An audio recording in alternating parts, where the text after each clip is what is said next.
আপনি আজকে সরকারি কর্মচারী আছেন, চাকরি করছেন, কথা বলতে পারছেন না, বলতে চাইছেন না, ভয় পাচ্ছেন, টেবিলের তলায় ফাইলের নিচে নিজে মুখ খুঁজে কাজ করে যাচ্ছেন। কালকে আপনার ছেলে ফাইল চালানোর মতন, কলম চালানোর মতন জায়গাতে একটা টেবিল চেয়ার পাবে তো? যদি কেউ ভাবছেন যে আপনার লড়াইটা ওরা করে দেবে, ভুল ভাবছেন না। এ লড়াই ওরাই সামনে থাকবে, এ লড়াই আমরাই সামনে থাকবো। মাথা যদি ফাটে তো আমাদেরই ফাটবে, শহীদ যদি হতে হয় তো আমরাই হব, মার যদি খেতে হয় আমরাই খাবো। কিন্তু ফার্স্ট লাইনাররা যখন চলে যাবে তখন কিন্তু আক্রমণটা আপনার উপরেই আসবে, তখন আপনাকে বাঁচানোর জন্য কিন্তু কেউ থাকবে না, কেউ থাকবে না। একটা দিন আগে সমাজতন্ত্রের পক্ষে কথা বলেছি, একটা দিন আগে সমাজতন্ত্রের পক্ষে লড়াইটা চালিয়ে যাব বলে ফিরে শপথ গ্রহণ করেছি। সমাজতন্ত্র মানে সবার জন্য কাজ হবে, সমাজতন্ত্র মানে কেউ ভুকা পেটে ঘুমাবে না, সমাজতন্ত্র মানে কেউ কারো উপর আক্রমণ করবে না, সমাজতন্ত্র মানে সবার বেঁচে থাকার সমান অধিকার থাকবে। আর সমাজতন্ত্র মানে লুটে খাওয়াদের জায়গা ভারতবর্ষে হতে দেব না। সেই লড়াইয়ে এগিয়ে চলছে, সেই লড়াইয়ে। জিনিসের দাম বাড়ছে না, বাড়ছে না জিনিসের দাম। কেরোসিন তেল 107 টাকা লিটার। রাশনিং সিস্টেম গোটা ভারতবর্ষের কোথায়? চাকরির জায়গা, ম্যানুফ্যাকচারিং ইন্ডাস্ট্রি কোথায়? আর যা ছিল সেগুলো জলের দরে বেচে দিচ্ছে। अरे वो तो हम लोग छोटे से बोलते थे और अब तो ये और भी ज्यादा सामने उभर कर आए हैं कि जो अंबानी अदानी का यार है वो देश का गद्दार है। और बच्चा रोता है তখন সে বলে না যে আমি উপজাতির, যখন বইয়ের গায়ে কাপড় থাকে না তখন সে বলে না আমি জাতির। না তো কোনো ধর্মের আলাদা হয়, না তো কোনো জাতির আলাদা হয়, না তো কোনো ভাষার আলাদা হয়। তাহলে ডিমান্ড যখন এক, দাবি যখন এক, সমস্যা যখন এক, সমাধানের রাস্তাও যখন এক, তখন আমরা ভাগ কেন? তাই সবাইকে ঐক্যবদ্ধ লড়াইয়ে নিয়ে এসে গোটা ত্রিপুরার ভবিষ্যৎকে সুরক্ষিত করতে হবে। আর তার কোনো একটা বাচ্চার কোনো একটা স্ট্রিম চুজ করতে ভুল হয়ে গেলে ভবিষ্যৎ নষ্ট হয়ে যায়।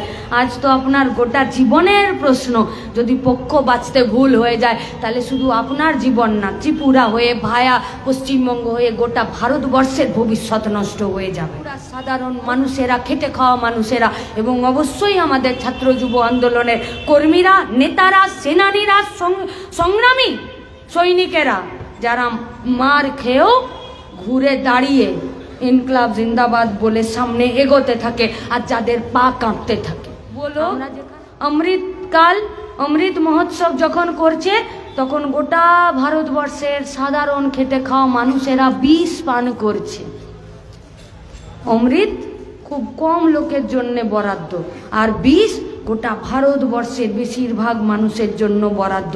আমরা যখন বিষ খেয়েও বলছি যে ইনকলাব জিন্দাবাদ, তখন পুলিশ এসে বলছে যে মিটিং করুন, মিছিল করুন, ইনকলাব জিন্দাবাদ বলা যাবে না। জিনিসের দাম বাড়ছে না, বাড়ছে না জিনিসের দাম। কেরোসিন তেল 107 টাকা লিটার। রাশনিং সিস্টেম গোটা ভারতবর্ষের কোথায়? চাকরির জায়গা, ম্যানুফ্যাকচারিং ইন্ডাস্ট্রি কোথায়? আর যা ছিল সেগুলো জলের দরে বেচে দিচ্ছে। अरे वो तो हम लोग छोटे से बोलते थे और अब तो ये और भी ज्यादा सामने उभर कर आए हैं कि जो अंबानी अदानी का यार है वो देश का गद्दार है। और जो देश का गद्दार है से कखनो त्रिपुराते भारतवर्षे থাকতে পারবে না। কিন্তু তার জন্য লড়াই চাই, তার জন্য গণতন্ত্র চাই, তার জন্য সব অংশের সব মানুষের ঐক্যবদ্ধ প্রচেষ্টা, ঐক্যবদ্ধ লড়াই চাই, ঐক্যবদ্ধ লড়াই চাই। কেউ আলাদা নয়। পেটের ভাত, হাতের কাজ, মাথাতে নিজের ছাদ, নিজের গায়ের কাপড়ের জন্য জাতি উপজাতি সবাই এক, সবাই এক। जब बच्चा रोता है তখন সে বলে না যে আমি উপজাতির, যখন বইয়ের গায়ে কাপড় থাকে না তখন সে বলে না আমি জাতির। না তো কোনো ধর্মের আলাদা হয়, না তো কোনো জাতির আলাদা হয়, না তো কোনো ভাষার আলাদা হয়। তাহলে ডিমান্ড যখন এক, দাবি যখন এক, সমস্যা যখন এক, সমাধানের রাস্তাও যখন এক, তখন আমরা ভাগ কেন? তাই সবাইকে ঐক্যবদ্ধ লড়াইয়ে নিয়ে এসে গোটা ত্রিপুরার ভবিষ্যৎকে সুরক্ষিত করতে হবে। আর তার প্রথম মূল সারিতে যারা দাঁড়িয়ে থাকবে তারা অবশ্যই ভারতের ছাত্র ফেডারেশন, যুব ফেডারেশন, টিওয়াইএফ আর পিএসইউ এরা থাকবে। থাকতে হবে। কিন্তু আপনারা বাকি যারা আছেন, কোনো সরকারি অফিসে চাকরি করছেন, কেন ভয় পাচ্ছেন? কেন? কি মনে করছেন? আপনি আজকে সরকারি কর্মচারী আছেন, চাকরি করছেন, কথা বলতে পারছেন না, বলতে চাইছেন না, ভয় পাচ্ছেন, টেবিলের তলায় ফাইলের নিচে নিজে মুখ খুঁজে কাজ করে যাচ্ছেন।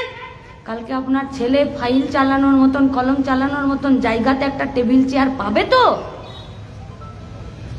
পাবে তো? গরিব খেটে খাওয়া মানুষ তার গটর খাটানোর জন্য, তার শরীরকে পরিশ্রম করানোর জন্য সে একটা জায়গা পাবে তো? যদি কেউ ভাবছেন যে আপনার লড়াইটা ওরা করে দেবে, ভুল ভাবছেন না। এ লড়াই ওরাই সামনে থাকবে, এ লড়াই আমরাই সামনে থাকবো। মাথা যদি ফাটে তো আমাদেরই ফাটবে, শহীদ যদি হতে হয় তো আমরাই হব, মার যদি খেতে হয় আমরাই খাবো। কিন্তু ফার্স্ট লাইনাররা যখন চলে যাবে তখন কিন্তু আক্রমণটা আপনার উপরেই আসবে, তখন আপনাকে বাঁচানোর জন্য কিন্তু কেউ থাকবে না, কেউ থাকবে না। তাই আপনার একটা মাত্র পরিচয়, আপনি খেটে খান, খেটে খান। যদি লুটে খাওয়াদের সঙ্গ ধরেন তাহলে খেটে খাওয়ারা আপনাকেও ছেড়ে কথা বলবে না। তাই খেটে খাওয়া মানুষেরা খেটে খাওয়াদের দিকেই আসতে হবে, আর লুটে খাওয়াদের বিরুদ্ধে এ লড়াই, এ সংগ্রাম আপোষহীনভাবে চালাতে হবে। হ্যাঁ, এটা নভেম্বরের মাস। একটা দিন আগে সমাজতন্ত্রের পক্ষে কথা বলেছি, একটা দিন আগে সমাজতন্ত্রের পক্ষে লড়াইটা চালিয়ে যাব বলে ফিরে শপথ গ্রহণ করেছি। সমাজতন্ত্র মানে সবার জন্য কাজ হবে, সমাজতন্ত্র মানে কেউ ভুকা পেটে ঘুমাবে না, সমাজতন্ত্র মানে কেউ কারো উপর আক্রমণ করবে না, সমাজতন্ত্র মানে সবার বেঁচে থাকার সমান অধিকার থাকবে। আর সমাজতন্ত্র মানে লুটে খাওয়াদের জায়গা ভারতবর্ষে হতে দেব না। সেই লড়াইয়ে এগিয়ে চলছে, সেই লড়াইয়ে।